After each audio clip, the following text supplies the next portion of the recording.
سلام خدمت عزیزان، با یکی از دوره‌های جذاب دیگه در خدمتتون هستیم. در این دوره آموزش کامل دیاگ اتومبیل ها رو با هم بررسی میکنیم. ابتدا باید بدونیم که هر اتومبیل از چه ECUی استفاده میکنه. علاوه بر اون باید به عملگرها و سنسورها آشنایی داشته باشید. ما در این دوره به طور کامل به بررسی سنسورها، نحوه کارکرد اونها و عملگرها و چه کارهایی رو که ECU به اونها دستور میده اجرا میکنند با هم بررسی میکنیم.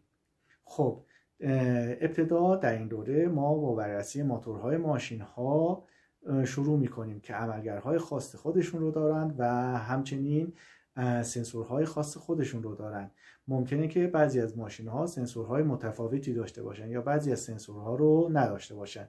در این دوره ما به بررسی کامل موتور اتومبیل و همچنین عملگرها و سنسورها و ECU هایی که به اونها متصل هست رو با هم بررسی میکنیم.